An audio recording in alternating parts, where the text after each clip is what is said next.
Alam mo yung cat's eye? Yung ilaw sa Opo. kalsada. Tapos alam mo ba yung presyo ng isa niyan? 11,720. Bawat isang piraso. When in fact, ang total cost lang niya, including installation at tax, is just 1,800. Okay. So isipin mo, 9,900 pala ang markup ng bawat isang piraso. Kasi ang dami po ngayon sumasayaw sa gitna. Marami ngayon gumagamit sa Duterte. May pirmahan nangyari. Again, congratulations sa 150 million yung rason. Hindi na pwede ang influencer ngayon na nagsasayaw sa gitna. Political vlogger ka, political influencer ka, nasa gitna ka maglaro. Diba? May mga kaibigan akong ganyan naglalaro sa gitna. Tigil-tigilan nyo na yan. May linya na ngayon kaya nga... Tunay na balita, walang kinakampiyan, sumasalamin sa katotohanan lamang. Oh, what's up mga kayon? Welcome back pa rin syempre dito lang sa Joe Malone TV para sa programa natin ng Issue ng Bayan nating pag-usapan. Today is February 10, araw ng Monday, Lunes dito sa Pilipinas. Kaya naman magandang umaga, hapon po o gabi po sa inyong lahat. Kung anumang araw ang meron dyan sa inyo, sa lugar ninyo, maraming salamat sa pagsuporta sa Joe Malone TV. Shoutout muna natin lahat ng viewers natin, OFW man o dito sa lokal sa Pilipinas, Luzon, Visayas, Mindanao. Maraming salamat sa pagtutok, pagkikinig at pagtatambay dito sa programa natin, sa channel natin na Joe Malone TV. Isang like and share naman dyan at saka subscribe at click nyo rin yung notification bell para lagi kayong updated sa mga videos na ina-upload natin. Araw-araw, isa namang attendance check dyan mga kayon. Siyempre, yung mga viewers natin abroad, if you're watching from Sweden, Illinois, Massachusetts, Pampanga, Ilonggo, Iloilo, Japan, Singapore, Hong Kong, Pampanga, Pangasinan, paki-comment naman dyan yung area nyo. Okay? Nasa ganun, malaman natin kung saan na inaabot yung video natin. Eto na mga kayon. Maraming salamat, JU at Franklin Porog, mga bagong pasok sa membership natin. Meron tayong join button dyan. Kung gusto nyo naman mag-join para doon sa membership natin, i-click nyo lang yan. At kayo na ang bala dyan. Unang-una, ha? Maraming salamat sa inyong lahat sa pagtutok at pakikinig. Bagamat konti lang tayo rito, nagpapasalamat. Lubos na nagpapasalamat ng Joe Malone TV sa pagsuporta nyo dahil naniniwala kayo at nakikinig kayo na hindi tayo fake news at naniniwala kayo na kahit papano meron kayong take away o merong sense yung pinag-uusapan natin dito. Okay? Simulan na natin ang pag-init ng inyong mga ulo. Ginusto mo yan, magkinig dito sa mga ganitong klase. Hindi, ano yan, ako naniniwala kasi ako, mga kayo. Alam niyo naman yan, lagi ko sinasabi to dito yan. Ito kasi yung mga bagay na kailangan natin pagtuunan ng pansin. Ito kasi yung mga kailangan ng mga bagay na kailangan natin pagbosesan, himahimayin, di ba? Dahil parte tayo ng gobyerno na to. Whether we like it or not, parte tayo ng gobyerno na to. Maniwala ka. Huwag mo nang i-chill yung sarili mo dahil pag hindi natin pinalagan to, habang buhay na lang tayo nagtatrabaho, nagpapakahirap na wala tayong inaasahang gobyerno na dapat meron tayong inaasahan. Kasi talagang doon na pupunta yung mga contribution taxes natin. PhilHealth. Kung hindi mo kailangan ngayon kasi binata ka pa, tapos nakakaltasan ka ng PhilHealth, balang araw, di ba? Balang araw, pag nakapamilya ka, nagkasakit ka, wag naman sana, nanganak yung asawa mo, gagamit ka ng PhilHealth, doon mo marirealize na napakaganda pala sana ng mithiin ng gobyerno kung talaga nai-implement ng tama at walang mga kurakot na nakaupo sa gobyerno natin. Umpisahan na natin mabwisit dahil unang-una, mayroon tayong nababasa, nababalitaan, di umano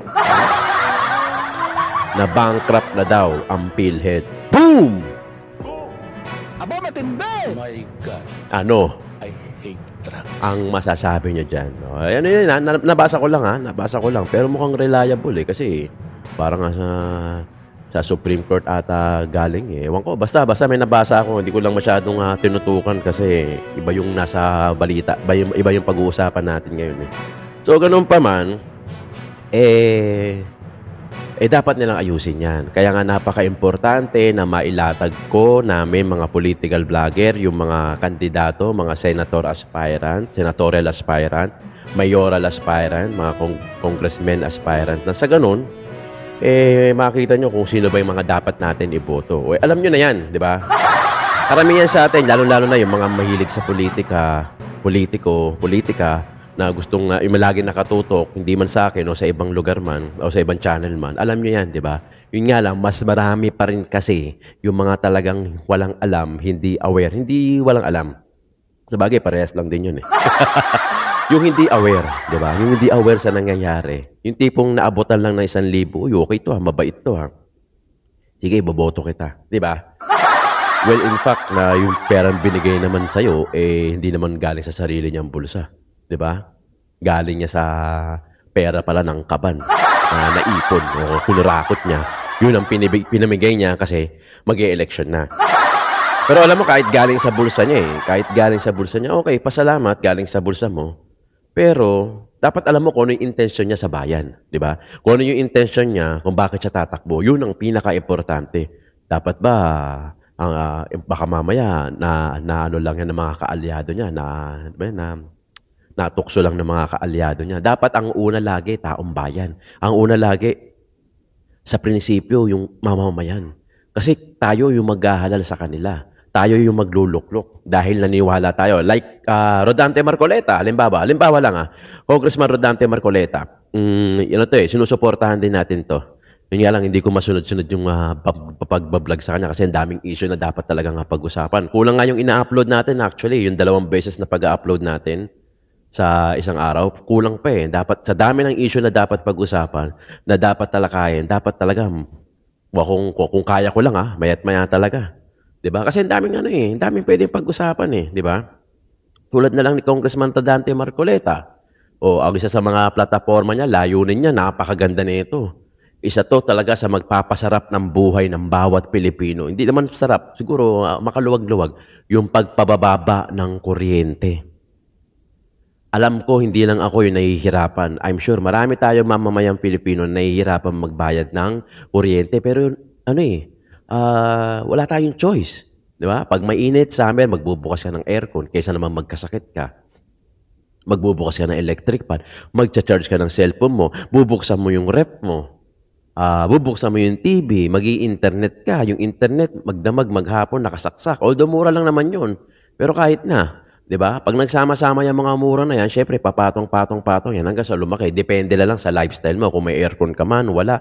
May ref ka man o mahilig ka man mamalaan siya ng susuotin mo o hindi. So in short, willing victim tayo dyan. Kasi lahat tayo gumagamit ng kuryente. So pagka mababa yung kuryente, well at least kahit paano makakaluwag-luwag ka. And it follows. Halimbawa, bumaba yung kuryente. Syempre kasunod niyan yung mga bilihin na. Yung mga pimili, kasi mababa na yung kuryente, di makakatipid na sila, yung mga manufacturer, yung mga factory. So, bababa na yung kuryente, bababa din yung mga bilihin. So, damay-damay na. Pag bumaba na yung bilihin, nabalitaan ng mga taga-ibang bansa na investor, uy, masarap palang mag-invest sa Pilipinas kasi mababa yung kuryente. Logic yan eh. Di ba? Kung tutusin nga, dapat di ko na pinapaliwanag. Pero para lang dun sa iba na talagang, alam mo yun, yung, meron ganun eh, di ba? Alam nyo na yan. So, susunod na yung mga investor. Pagka nag-invest sila, nagpatayo ng mga factory, ganyan-ganyan. Sino ang kukunin construction? Siyempre, mga Pilipino. So, nakapagbigay ng trabaho. Ngayon, pag natayo na yung mga factory, kunyari, mga manufacturer ng mga investor, siyempre, mag-hire ng tao yan. Siyempre, pag nag-hire ng tao yan, kukuha yan, mga lokal din, mga Pilipino. Ay, di ba? So, yun. Yun ang kagandahan. Halimbawa lang yun, si Congressman Rodante Marcoleta. Pero ang ganda kasi nun eh. Although madalas na natin naririnig yan, matagal na natin naririnig yan yung mga kuryente, pabababayin.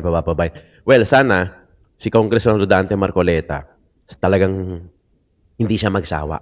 Kasi I'm sure hindi lang naman siya yung nag-propose niyan, di ba? Mas may alam kayo sa akin.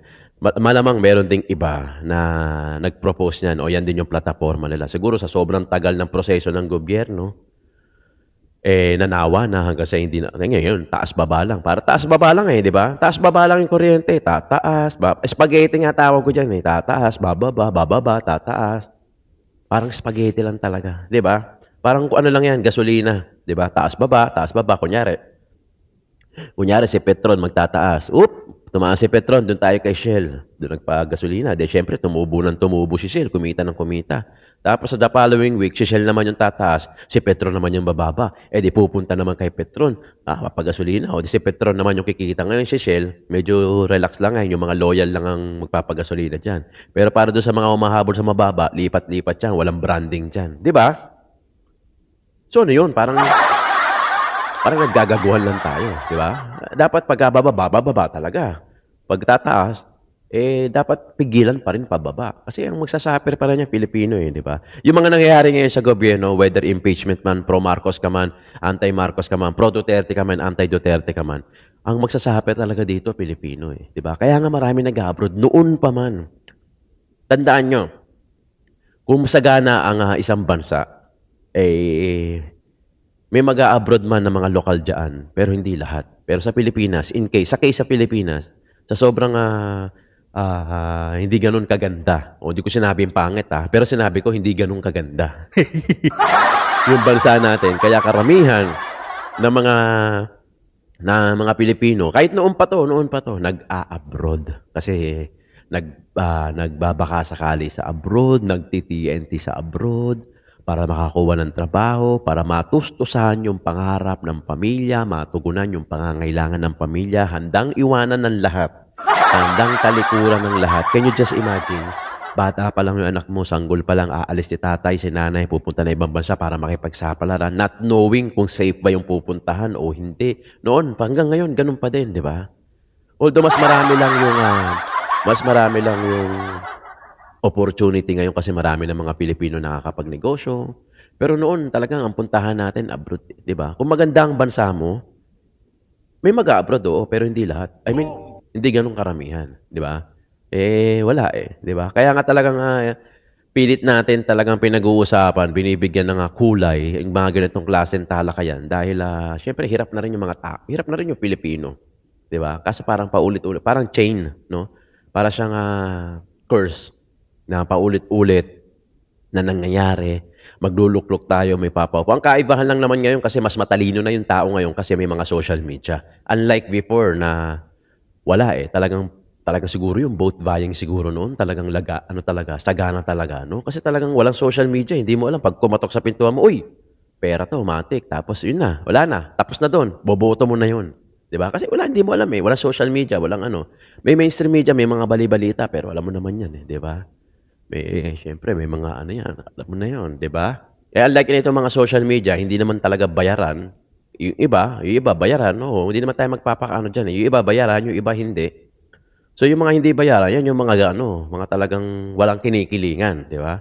Yan yung mga walang kinikilingan. Kasi siyempre, balita ng balita. Gaya ng ginagawa natin, mga kayon. Gaya ng ginagawa natin, syempre, tayo, wala tayong bayad sa atin, kaya nakikiusap ako sa inyo na huwag kayo mag-skip ng ads, paki-like and share yung video natin. Para sa mga baguhan, mag-subscribe, click nyo yung notification bell para magkaroon tayo ng recommendation sa YouTube at kahit papano, sumagana ang ating revenue o yung sahod. Eto na, pag-usapan na natin. Unang-una, syempre, SMNI. Itong impeachment, ito ang linya. Kasi ako naniniwala, dapat ang mai-impeach talaga si Marcos. Siya marami. Isipin mo, pumirma ka na alam mong problemado at galing sa blank items. Oo, yung pinirmahan mo, hindi blanco. Hindi kami tanga. Pero yung, alam mo, galing yan sa blanco, illegal po yan, mali po yan. So, kung rason at rason lang, mas maraming impeachable offenses etong si Marcos. At ayan na nga, yung impeachment complaint ay nasa Senado na. At itong Senado, mga kababayan, maninimbang po yan. Maninimbang po ang Senado kung ano ang magiging reaksyon ng taong bayan. At ang Senado ay gagalaw yan depende kung ano ang galaw ng taong bayan. Now, na nakita nila na talaga namang nagre-react ang taong bayan negatively dito sa pag-impeach kay BP Sara Duterte, siguro maghihinay-hinay sila. Maghihinay-hinay sila until masecure nila na mababalik sila sa pwesto dyan sa Senado. So now, kung makikita naman natin mga kababayan, tayo, galit na galit tayo, gigil na gigil tayo, pero si BP Sara Duterte ay pa-chill-chill lang. I mean, very confident si BP Sara Duterte na sabi nga niya kanina, ang panalo dito ay ang taong bayan. So ibig sabihin, talagang confident siya na may papanalo natin ang laban, pero double meaning din yun, may double meaning din yun. Sinabi niya, panalo dito ang taong bayan kung tayo ay gagawa ng tama, kung tayo ay boboto ng tama, kung tayo ay hindi patanga-tanga, kung hindi pabulag-bulag at hindi pabingi-bingi. Yes. No? At ulitin natin, paulit-ulit, araw-araw para sumiksik talaga sa ating mga isipan na huwag nating pakakawalan ang grupong PDP Laban. Dahil ito na lang po ang natitirang pag-asa natin para umayos-ayos naman ang ating bayan. Kanina sinabi ko, dalawa na lang pagpipilian natin, Marcos o Duterte. Huwag na po tayo magplastikan dahil yun ang nagbabanggaan ngayon So now, Duterte ba yung dating pamumuno o yung bagong pamumuno ang pipiliin nyo. Yan. That's the only options that we have, mga kababayan.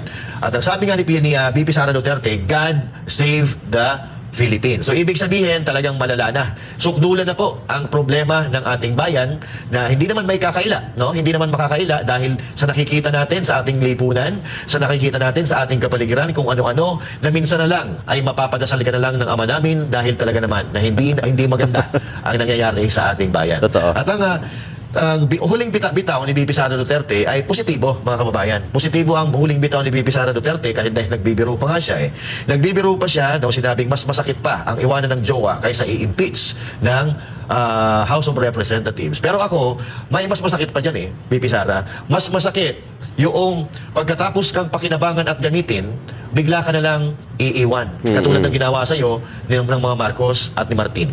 Yun lang para sa akin. Grabe Basta yun. ako, Pastor Apollo C. Kibuloy, wag natin kakalimutan dahil may nagkwento sa amin ng mga plano, napakadali lang pala paunlarin ng Pilipinas. Hindi lang tayo umuunlad dahil marami ang korap na politiko, mga kababayan. Tandaan nyo, sobra-sobra po ang pera ng Pilipinas. Hindi lang napupunta doon sa dapat kapuntahan, kaya hindi umuusad ang Pilipinas. Coach Oli, may gusto kang idagdag kanina. Pero kasi nagkomentaryo dito, sabi niya, si Coach Oli, gusto mo matuloy yung impeachment, tapos ngayon, gigil ka, relax lang. Exactly po. Exactly po. Kaya gusto ko matuloy yung impeachment para manggigil. Para manggigil ang taong bayan. May nakukote na nag-comment sa'yo. No? Hindi ko alam po, kaibigan natin. But anyway, para manggigil. Kasi ang dami po ngayon sumasayaw sa gitna.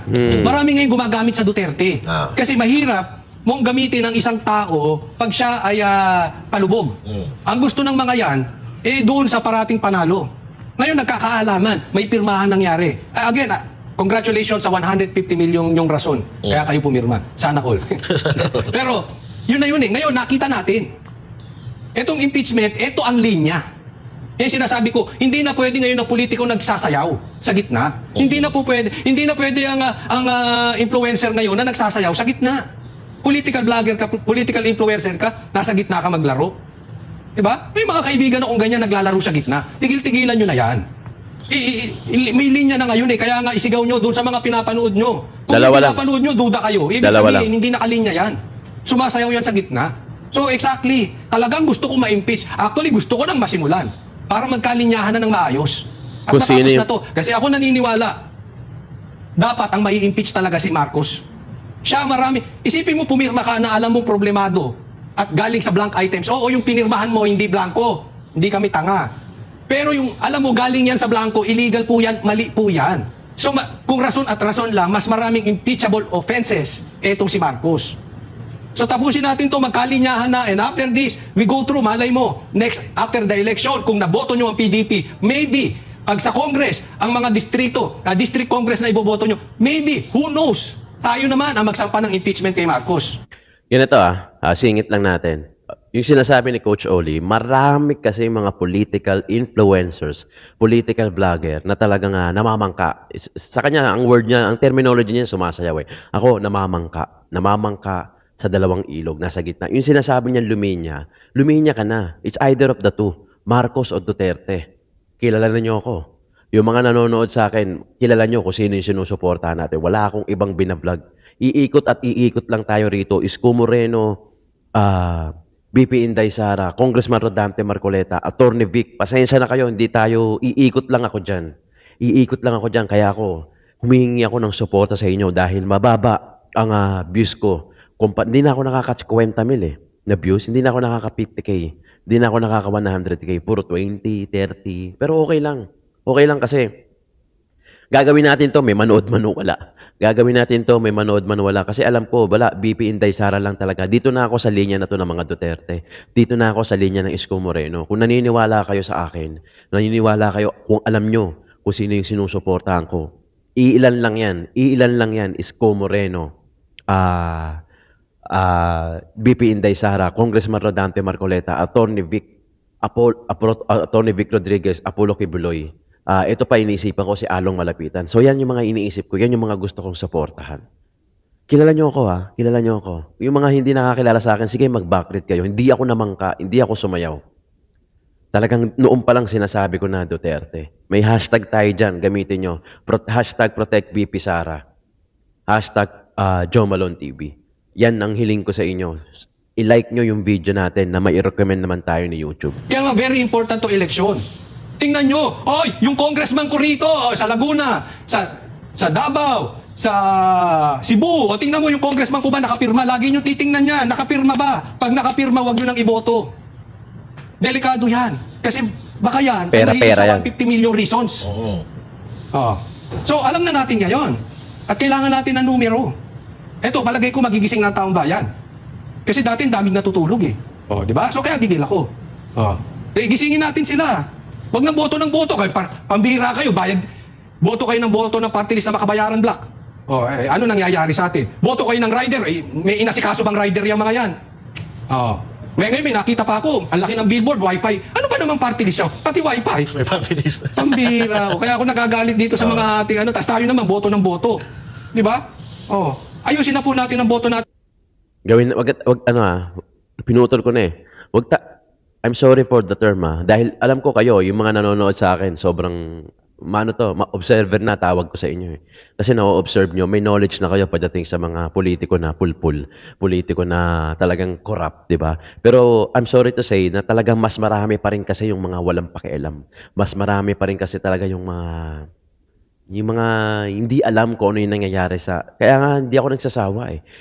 Vlog pa rin ako ng vlog ng mga issue ng bayan. Oo, kumikita tayo. Siyempre, kailangan ko ng pera. Sino ba naman ang hindi? Di ba? Pero siyempre, ito yung pinabubuhay ko sa pamilya ko eh. Di ba? Pero kailangan natin maging wais din. Di ba?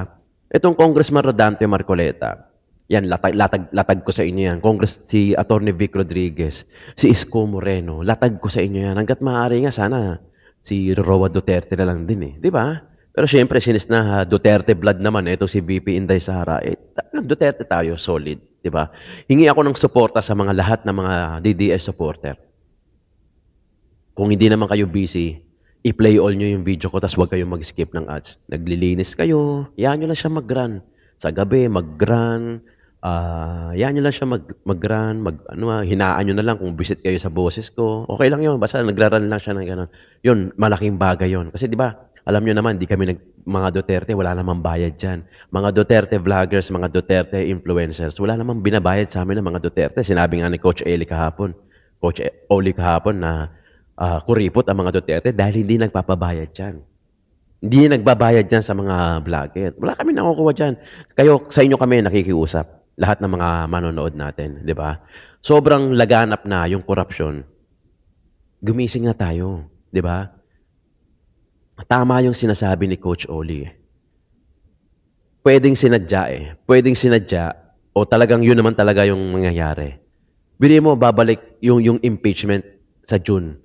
Sa June, tapos na ang botohan. So may mga makakabalik, may mga marire-elect, may mga wala.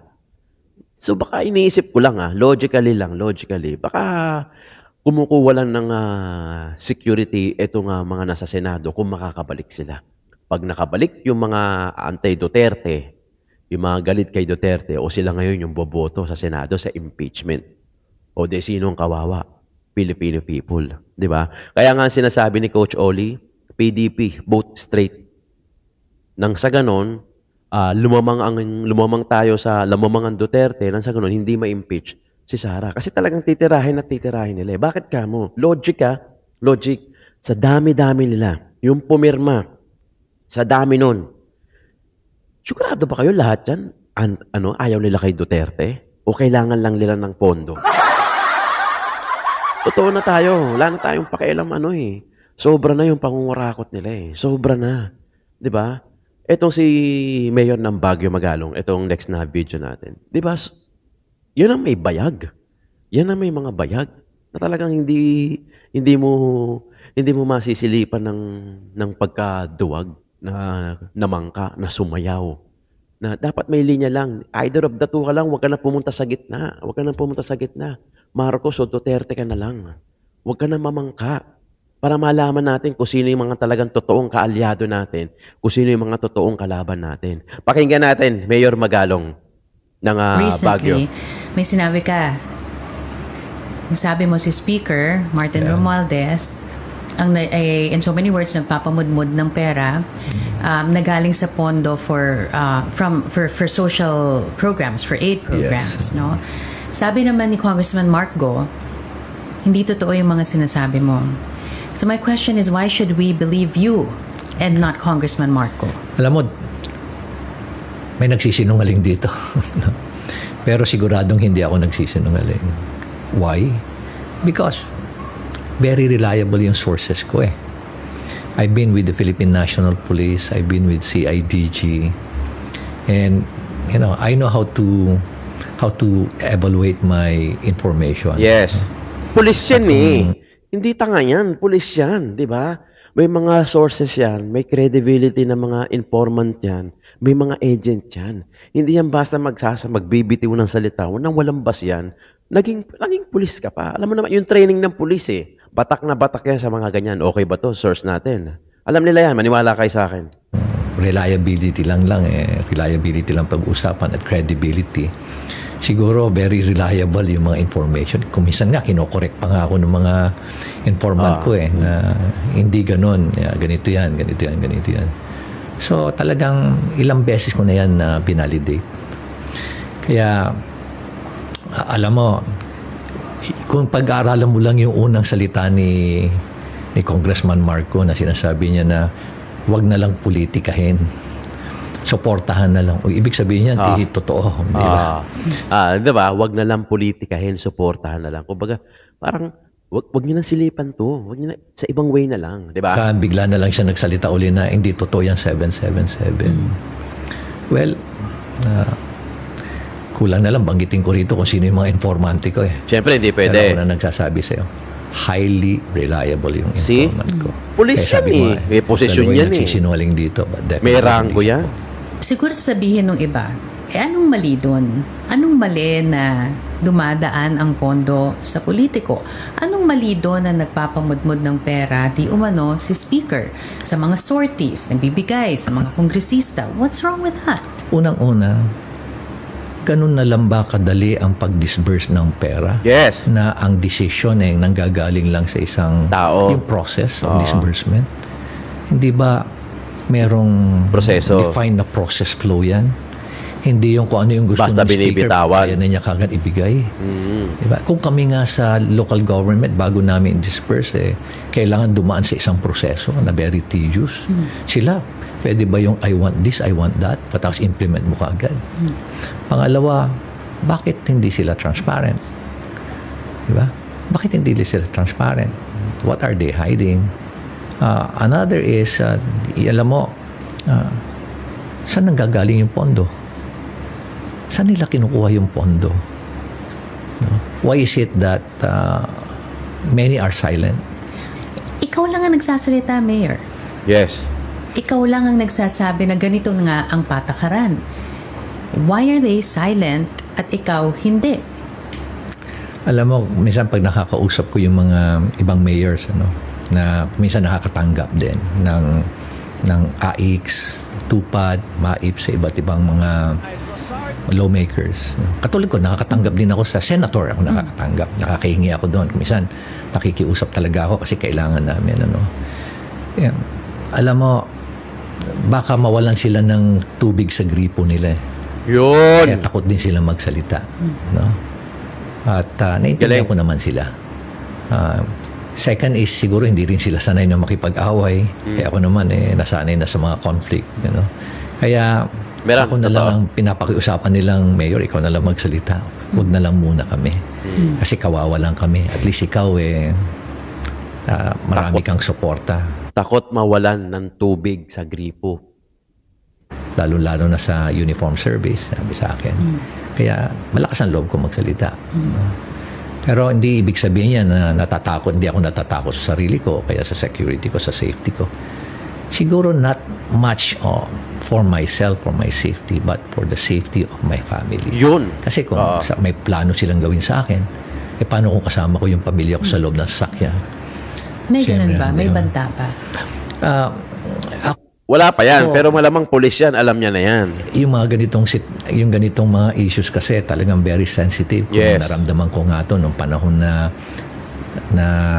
nagsalita ako laban sa isang chief PNP, incumbent chief PNP. Tapos yung laban ko rin sa mga when I revealed about the drug business wherein yung mga drug lords nakakulong na nga, bakit sila pa rin nagmamanage? You know? Nararamdaman ko pa rin na kayang-kaya pa rin nila akong gawan ng saktan. But despite the risk, why is it worth it? Well, Para sa taong bayan. someone has to Stand up. speak up. Yes. But are you trying to be a hero? Are you trying to be a martyr here? No, not hindi naman ganon. Pero, if we're not going to speak up and speak out, Sino? if we remain silent about this, what's going to happen 10 years, 5 years from now, 10 years from now, Carmina? Our young people will be suffering. You saw my grandkids. I don't want them to be suffering 5 years, 10 years from now. I want to leave a Totoo. legacy, a noble legacy for them to be able to make sure that their future is they have a bright future, a good future for them. But if we're not going to do anything about it, I'm now in a position to influence, to do something about it. Pero if I just simply be silent, then 10 years from now, here comes people, my kids telling me, Dad, you did not do anything about it. You have that chance, but Yes. wala kang ginawa. Why? I don't want to be explaining that to them and to our young people. Totoo. Ang galing, no? Di ba? Sige, bukod tangi si Mayor Magalong lang yung nagsasalita na nakakaputang na. No? Alam mo yun? Yung harap-harapan ng gaguhan, harap-harapan ng bastusan, harap-harapan ng lokohan, harap-harapan ka ng ninanakawan ng pera. Hindi na patalikod eh. Hindi na patalikod. Harapan na. And to tell you honestly, nakakagigil eh. Nakakagigil on our part. Ito yung sinasabi ko eh, na the more na ma-involve yung mga influencer at yung mga vlogger sa politics sa Pilipinas, mas naiintindihan at mas nakikita namin na kung sino talaga at kung gaano nakagrabe yung Pilipinas in terms of corruption. Ganun nakagrabe. Expose kami, involved, kakanood, kakaaral ng mga politiko, ano ba yung plataforma nito, ano ba yung history nito, ano ba yung mga kaya netong gawin, 'di ba? Tapos syempre yung pressure na kailangan mo mag-upload araw-araw, syempre kailangan mo hindi naman pwede yung bunganga, kwento-kwento ka lang dito, 'di ba? Dapat alam mo din, kumbaga, I cannot teach you what I don't know. Ganun lang kasimple, 'di ba? Parang sa exam nyo lang yan natin noon, 'di ba? Pag pumasok ka ng walang alam, kabado ka kasi exam eh, 'di ba? Pero pag alam mong nakapag-review ka, kampante, taas noo kang lalakad. Di ba?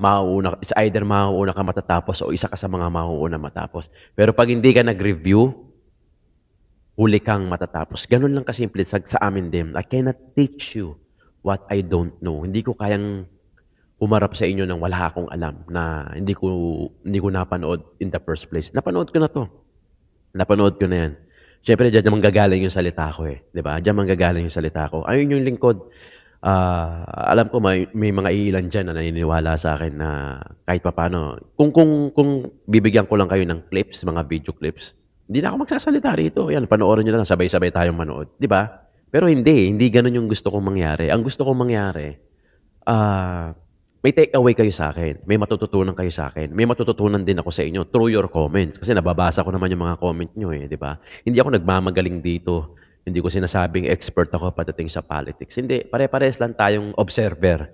Pare-pares tayong ino-observe ko yung nangyayari sa gobyerno sa Pilipinas through sa panonood ng mga video, ng mga clips, sa pakikinig sa mga hearing, etc. Sa mga panonood din sa mga ibang vlogger na ahead sa akin. Tapos babalita. Kayo din naman ganun, di ba? Hindi lang naman kayo sa akin nanonood. I'm sure yung iba dyan mga nanonood din sa ibang channel. Di ba? Kaya gusto ko lang na hindi lang tayo basta kwento-kwento. Gusto ko kahit paano, itong vlogger na to, may alam to. Di ba? Hindi yan basta-basta kwento. Saka mag-stand ako. Talagang ang stand ko talaga, Duterte. Kahit mag-backread kayo, kahit puntahan nyo yung mga luma akong video, talagang Duterte, Isko Moreno Duterte, Congressman Rodante Marcoleta, Attorney Vic Rodriguez, Along Malapitan, yan medyo bago-bago yan si Along. May pinag-aaralan ko pa, pero mukhang okay naman kesa naman sa kalaban niya, di ba? Mga kayon, sobra na kasi yung pambubudol sa atin, lalo-lalo na sa mga may Pilipino. Bahala na kayo, tangay na, demanda nyo ako, kung gusto nyo ako i-demanda. Pero, gaya ni Mayor Magalong, kung sino yung kung walang magsasalita, kung walang magtutulong-tulong na mga kapwa influencer o simpleng mamamayan na magsasalita in front of others. Puta, sinong gagawa? Di ba? Kung ano yung nangyayari noon, malamang ganun din mangyayari ngayon. Di kawawa naman yung mga anak natin. Hindi na nga natin nakakaligaya to eh. Hindi na natin makukuha yung 100% na pinaglalaban natin today. Ang makikinapang na nito yung mga anak at apo natin. Tayo wala. Pag-graduate na tayo. Pag-graduate na tayo. Diba? Lalo na sa mga kaedaran ko, mga 50, 60, 70, 80. Pag-graduate na tayo. Diba?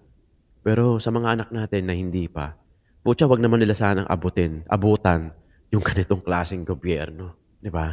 Tulungan nyo ako. Panoorin pa natin, isa pang major na kabalastugan ng gobyerno natin. Mayor Magalong ulit. Kita mo yung corruption sa kalsada, naglagay lang ng cat's eye. Alam mo yung cat's eye? Yung ilaw sa kalsada. Tapos, alam mo ba yung presyo ng isa niyan? 11,720. Bawat isang piraso. When in fact, ang total cost lang yan, including installation at tax, is just 1,800. Okay. So, isipin mo, 9,900 pala ang markup ng bawat isang piraso. Ilang millions ang binili. Sa bawat million, that's 9.9 billion. Ilang millions and millions of pieces ang binili nila nationwide. Yung road safety device, nakita mo yung yellow barrier sa mga Kurbada. Kundi yun. Isa rin yun. Isipin mo, ang cost nun is 121,330. Hindi nila pwedeng i-contest yung cost na yan because I have all the documents eh. Nandun yan sa detailed unit price analysis at yun ang contract price. So 121,330 per meter. When the cost of that is just 255. Pinakamahal na ngayon, $255 per meter. Sabihin na lang natin na plus logistics, plus tax, 20,000. So ibig mo sabihin per meter, ang markup nila 100 meters, 100,000. Grabe, Ilang diba? kilometers, per kilometer, 1,000 meters. So ilang hundreds of kilometers ang nilagyan nila. Alam mo ba, dapat kurbada lang lalagyan. Pati diretso ng kalsada nilagyan nila. In the same manner na yung cat's eye, pwede namang gitna lang at 10 meters lang pagitin. Ang ginawa nila, para mas marami silang bibilhin, ginawa nilang 2.5, ginawa nilang 5 meters. Tapos nilagyan na nga nila sa gitna, nilagyan pa sa kaliwa, nilagyan pa sa kanan, para mas maraming bibilhin. Ito mo yung corruption na yan. Yan yung cat's eye. Nakikita nyo, yung sa lower picture ni Mayor Magalong. Mga kayo, supportahan nyo ako. Supportahan nyo ako kasi medyo bumababa yung views natin. Kasi wala naman nagpapasahod sa akin. Ang salary ko nakadepende sa inyo. Sa panonood nyo, sa pag-like nyo ng video nyo, hindi nyo sa pag-skip ng ads. Kakapalan ko na yung mukha ko sa ganung part na yun. Kasi talagang wala naman nagpapasahod sa akin mga politiko. Pero it's okay. Ayoko rin tumanggap ng galing din sa iba eh. Mas gusto ko na ito yung sinusuportahan ko kasi mas madali kasing suportahan yung gusto mong politiko like Isko Moreno at saka si BP Inday Sara, mga Duterte. Mas madali kasing suportahan yung mga bagay, madaling gawin yung mga bagay na gusto mo, na hindi mo na kailangan pang magpanggap. Di ba? Na gusto mo yung tao na yun. Well, in fact, hindi naman. Ito kasi, mga gusto ko tong tao. Mga politiko to na gusto ko, na alam ko kasi na priority nila yung taong bayan. Yung priority nila, yung malilenyo. Kaya ito lagi yung promote. Paikot-ikot lang tayo talaga rito. Kasi kung hindi ko gagawin to na paulit-ulit yung mga sinasabi ko, walang gigising eh. Diba? Marahil kayo, gising kayo. Pero yung kadalasan tulog pa. Mas marami pa yung tulog, mas marami yung walang pakialam, mas marami yung hindi aware. Kaya ito yung gusto kong sugatan. Ito yung gusto kong sugatan ng malalim. Kasi para na to sa pamilya natin, para na to sa mga anak natin, para na to sa mga apo-apo natin. Hindi na to para sa atin. Hindi na to para sa atin. Kasi kung tayo lang, pag-graduate na tayo eh. Pucha. Diba? Kaya na natin yan kasi pinagdaanan na nga natin yan eh. Pero yung mga anak natin, yung mga apo natin, mga bago yan. Diba? Sana wag nilang abutin yung mga ganitong klaseng gobyerno. Mga kayon, maraming salamat ha. Issue ng bayan ating pag-usapan. Kayo nang bahalang sumuporta sa akin. Thank you so much. Issue ng bayan ating pag-usapan.